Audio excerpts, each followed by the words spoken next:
Welcome back, everyone, to Global War 1914, Operation Albatross. This is the fall-winter of 1918, and of course we'll kick it off here for Germany to start off with. And before we get into the German turn, we need to roll for the Russian collapse. And we are currently at a 9 or higher. So if we roll a 9 or higher, Russia will collapse. So let's go ahead and roll for that and get that out of the way. And it's an 11, so Russia will collapse. Now let me explain how this is going to happen. Boy, that really helps the Central Powers out, let me tell you, because they are in a world of hurt. So what's going to happen this turn is Germany is going to be required to conduct a mandatory offensive against the Russians. This is basically to simulate, I guess, giving them further reason to force them to sue for peace. Even though we're only going to send in 1 infantry, but don't tell the Russians that. There's really no requirement like there is with a regular mandatory offensive where it has to be a minimum of 6 infantry. So for the Russian collapse, Germany only needs to send in 1 unit on the offensive, and that will suffice. So Russia is technically not going to collapse this turn. That is going to take place next turn. However, on the Russian turn this turn, Russia is not going to be allowed to really do anything. They're not going to be allowed to conduct any attacks themselves. They're not going to be allowed to spend or collect any money. And so that is going to be how the turn is going to unfold this calendar turn for Russia. And then in the next turn, in the spring of 1919, if the game continues on to the spring of 1919, we will divide out the territory. You know, of course, the Soviets will take over, and they'll have some land. The White Russians will have some land with some units. There's a minimum amount of units that the Soviets get to place on the board if the current Russian units on the board don't exceed the minimum. So I'll have to set that up. Poland, Ukraine, and Finland will all become independent minor countries. Poland and Finland will become controlled by Germany, and then Ukraine will become controlled by Austria-Hungary. And then the White Russians, they're a little bit more complicated. So the British, the French, and the Americans, and I think the Japanese as well, can send units to help the White Russians. They can also lend-lease to the White Russians. And likewise, I think the Central Powers can lend-lease to the White Russians as well if they want. But the Central Powers aren't going to be at war with the Soviets. So the Soviets are not going to be allowed to attack into Central Power or Allied Power territory. They can only take White Russian territory. And then I think after they do that, there might be some rules where they can go into Ukraine, Poland. There's a different rule for Finland, so the Soviets are allowed to conquer and take Finland. If they aren't able to do that in the first 2 turns of the first Russian Civil War, then Finland will become neutral and they will basically be at peace. A peace treaty will be signed, and the Soviets won't be able to bother Finland after that. So the Soviets have 2 turns to take out Finland before they're not going to be able to touch them anymore. But I don't think the Soviets are allowed to go into the Ukraine and attack the Ukraine or Poland, unless if there's we're going to be drawing Russian Civil War cards from the stack over there, right over here, and sometimes you'll get a card that will place like a neutral type Russian infantry in the Ukraine. And if they take that territory, then I think the Soviets are allowed to go in and take that out. But if it's occupied by the Ukrainians, then the Soviets otherwise are not allowed to attack the Ukrainians or the Polish. However, the Ukrainians and the Polish are allowed to attack any Soviet troops that come into their territory. They can kick them out. So they are allowed to do that. I don't see any Central Power territory I don't see any Russian territory that's currently under occupation by the Central Powers other than the Ottomans having Turkmenistan. So I think the Ottomans will maintain control of Turkmenistan, and I think North Persia as well. They will be allowed to maintain control of those territories. But as far as Turkmenistan goes, it's not worth any IPP. So I don't think I'll have to dig into the rules a little bit more. It might actually become White Russian, Turkmenistan, but I'm not 100% on that. I'll have to look at the setup rules and see how the White Russians are to be set up. But that's something that I'll worry about next turn in the spring of 1919. But as for now, it's pretty straightforward. Germany has to conduct a mandatory offensive into Russia. Russia's not allowed to really do anything this turn. They are kind of stuck in the mud. They're dealing with internal affairs this turn and dealing with the collapse. And also what's going to happen next turn, at the beginning of next turn, any occupied Central Power territories will return to the Central Powers. So Galicia will return to Austria-Hungary. East Prussia will return to Germany. Okay, also this turn, Germany needs to conduct a mandatory offensive on the Western Front. And so I will get into that after we go through our purchases and our technology. So let's get into that. So purchases, we have to account for 8 IPP loss, 2 of it due to convoy raiding, 6 of it due to damage to that major factory. Now,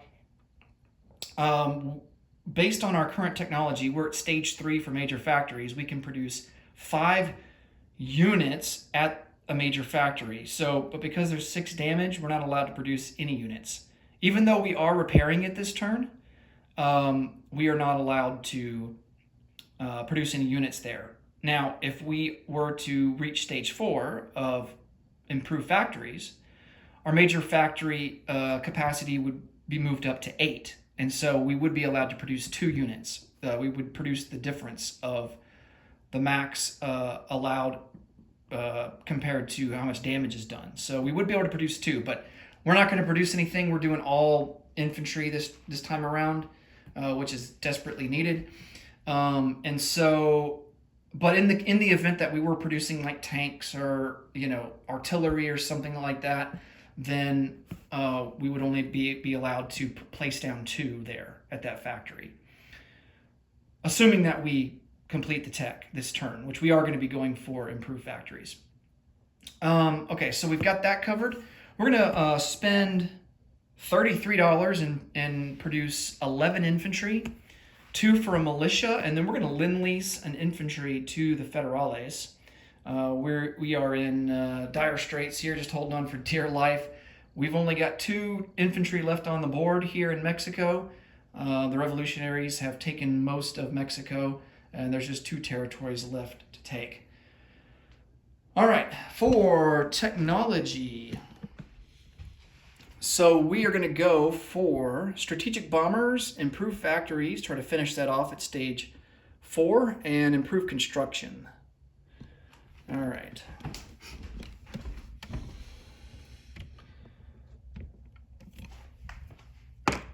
All right, so factories will be in the black. Bombers, we'll kind of do this off-white color. And construction will be in the brown.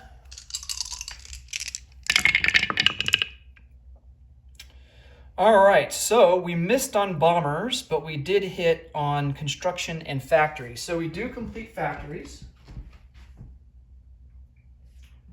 And then construction will move up to stage 3.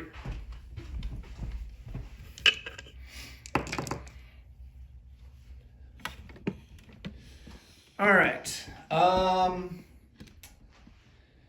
Let's see. Let's go over combat moves, And then I think what we're going to do is, before we actually execute any combat by rolling the dice, I will do a recruitment roll for Mexico, because there's really nothing to do down there. I mean, we're not in a position to attack at all.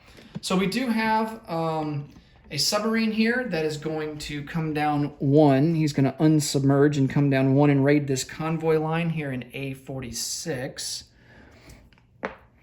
And then, of course, we got to conduct our mandatory offensives. So we're going to take 6 infantry from Bavaria, send it into Lorraine. And we're going to send 1 infantry from Saxony into Congress of Poland. Oh yeah, and we're going to place a seaplane on map here from Western Germany into A12. Okay.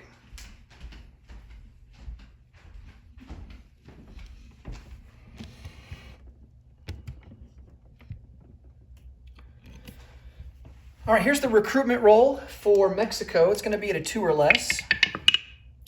And that's a miss with a 5. Here's the roll for the seaplane that's on map there in the Baltic Sea. Need a 3 or less. That's a miss, and also a 5. All right, convoy rating. So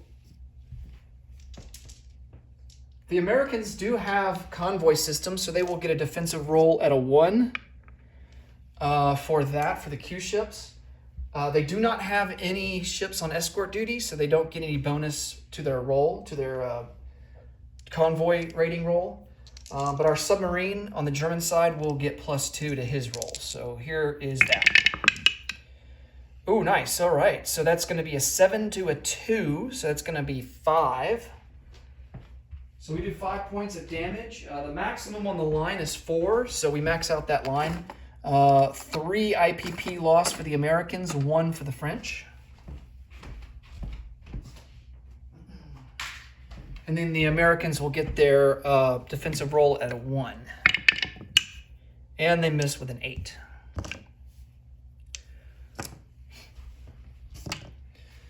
Okay, let's do our mandatory offensive into Congress of Poland. So we just have the 1 infantry that we're sending in, and he's going to be at a 2.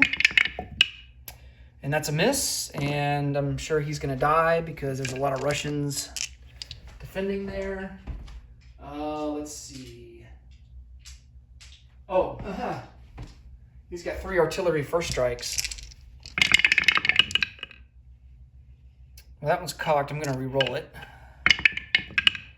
And, yeah, he gets him, so technically, the German infantry wouldn't have been able to fire anyway.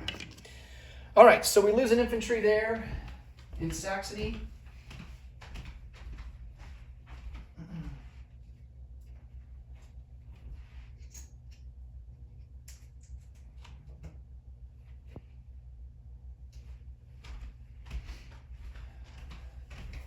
But the good news for the Germans is that Russia will collapse, and that will help us out a lot. But the question is it too little too late?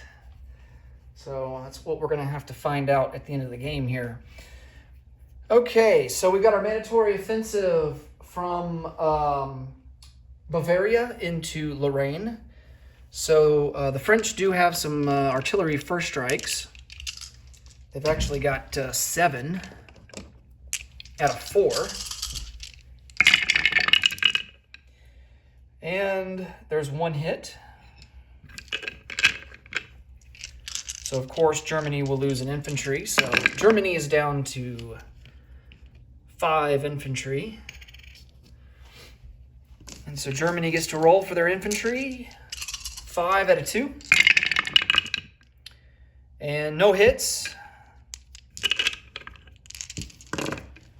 And the French, in retaliation, have 4 tanks at a 2. No hits. That one's cocked, but it doesn't matter. No chance for a 2 anyway. We have 2 at a 5. Ooh, 2 hits.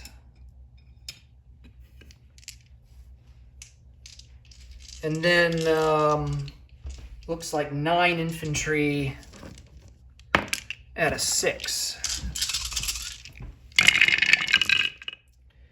1, 2, 3, 4. Yeah, that's, I mean, that's, we only needed 5 hits, so, and we're already at 6 after that. Okay. All right, so no casualties on the French side, and the Germans lose all 6 of their infantry. But we do complete our mandatory offensive, so we don't get penalized for that. Only one more round of mandatory offensives to do, and that's for the year 1919. All right, all the combat moves are done. And let's see, I think we can place units down now. I'm going to send the seaplane back to Western Germany.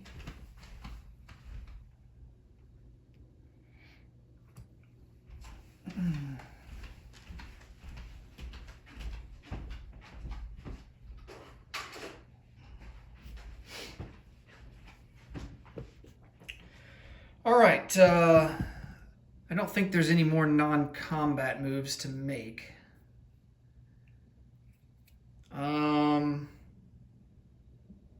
Question is, do we want to send some units down from Western Germany to Bavaria to kind of even things out a little? Because we're going to be placing down 4 units in each territory. So, 4 infantry, that is. So that's going to be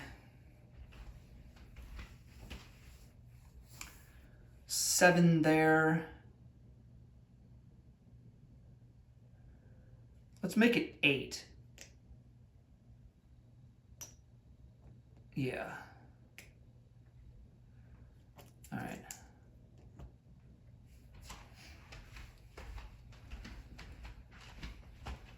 Okay. So we have 11 infantry to place down. 4 will go down into Bavaria. So that will bring our total to 8.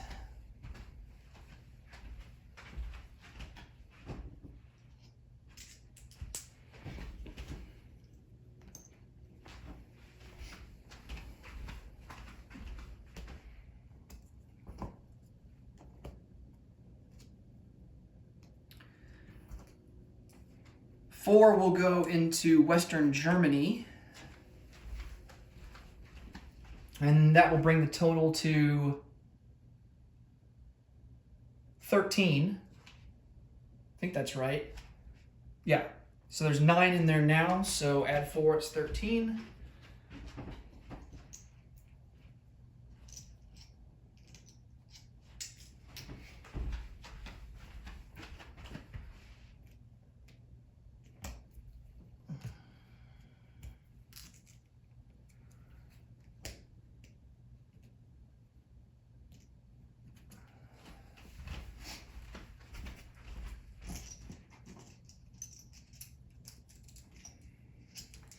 All right, we have 3 more to place down.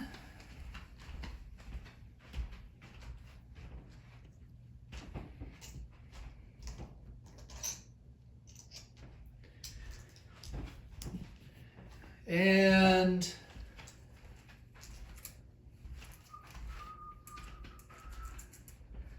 I mean, the Russians can't attack this turn anyway, so I think what we're going to do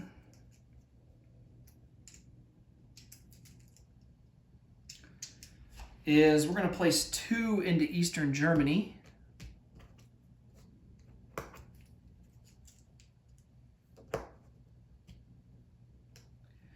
And then the last one will go into Berlin.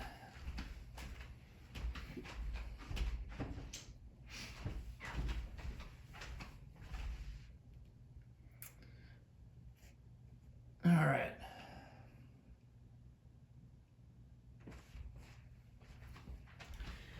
And a militia, we have a militia to place down. He will go into Berlin. And then, of course, we've got our Lend-Lease. And he will go into Kohila.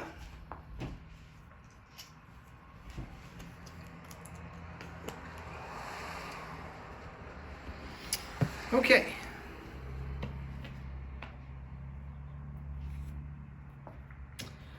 Russia will also surrender all of their IPP in the bank to us, but that's not going to happen until the beginning of next turn before we roll for the random events. So, which I guess technically would be at the end of this turn. Which, of course, barring a random event, I don't think the Russian bank is going to change at all. So they currently have 28 in the bank. So that would go to Germany at the end of this turn. Okay, let's collect some income. So our base is currently at 35, and we do gain, I think, one IPP bonus for Sweden and Norway being neutral. So that's 36, and then we are conducting trade with 3 countries. So that's going to be 39. And then we got to roll for our wartime economy bonus.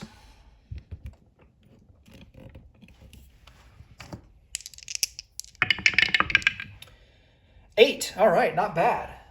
Okay. So that's going to put us up to 47. So we will have 47 in the bank for next turn, and that will do it for Germany. Next up will be Great Britain. Thanks so much for watching, guys. Until next time, take it easy. Bye for now.